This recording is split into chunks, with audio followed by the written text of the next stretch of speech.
Are we getting excited about Christmas? You getting excited about Christmas? I am. Do you have my present yet? Yes. You do? I can't tell you. You can't tell me. Oh, okay, well, you know some things we can talk about though. Like our Advent blocks. And we have our beautiful Advent blocks here that we've been counting down to. Today is December 3rd. So which block are we going to go to? The third one. The third one, yes, number 3. Beautiful. So there's block number 3. And we're going to go ahead and let's move our star back here so it's in the middle of our tree. So we have block number 3. So let's recap what we've already started. We started with God's perfect world, right? And His perfect world and His perfect story for His people. And then, that's how it all started, right? And things didn't go exactly the way we were hoping they were going to go. But God didn't forget about His people, did He? Nope, did not forget. And then God started over again. Do you remember? God started over. And it still wasn't going to be perfect. It wasn't going to be the way it was in the beginning. So, but God made a promise. Made a promise. But He wasn't done yet. Right? You remember? Yeah. So let's see what happens today for our third story, where we talk about how God made a pretty crazy promise. Now, you know, God's the only one that can make a pretty crazy promise, and you can still trust it. No matter what, no matter how big or crazy it is, we know you can still trust what God says. So, let's see what happened.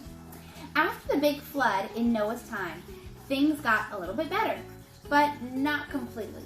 God was still pretty far away. And God's world, which was supposed to be filled with life and light and good, was still filled with wrong and darkness. Well, God was getting ready to do something about it, though. He was going to prepare a way to be with His people again forever.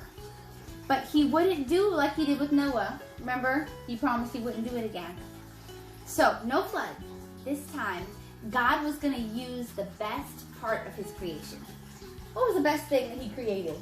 People. People, yes, it was the best thing He created. So He said He's going to use His people to be able to bring Himself back. So He decided to start with a man named Abram. So, if you've never heard of who Abram was, you might have heard what God changed his name to, Abraham. We know who Abraham is. Well, God said, Abraham, I know that you don't have any kids yet, but one day you're going to have a huge family. In fact, you'll have more people in your family than there are stars in the sky. Abraham looked up at the sky. Do you think he just saw 1 or 2 stars? Have you ever been able to count the stars? No, we can't count the stars. But God said, Abraham, look up at the stars. That's how many people are going to be in your family. Abraham couldn't even try to start counting. After all, nobody knows how many stars are up in the sky. There's a lot. More than 100, more than 1,000, more than 100,000. Well, Abraham didn't know what to say to God, but God wasn't done. God said, Abraham, the most important thing isn't even that you'll have 100,000 children and grandchildren and great-grandchildren, but the most important thing is that one of your great-grandchildren will be a child who will bring me back to all the people on earth. When this child is born, then everyone will say, this is the king we've been waiting for. We know who this is, don't we? We know who he's talking about. Well, Abraham didn't know who he was talking about, and he started to laugh because he was really old, and his wife Sarah was really old, and they weren't laughing like a happy laugh. They were laughing like a, he's kind of crazy laugh. They were laughing at God. But it was a pretty crazy promise, don't you think? I mean, I probably would have laughed too. Let's see. Well, God came back to Abraham a couple more times. He didn't just talk to him that one time. He talked to him a couple times, and he kept repeating his promise. Like, I'm going to do this. I'm going to do this. And God said, Abraham, look at the sky. Count the stars. God told Abraham to count the stars.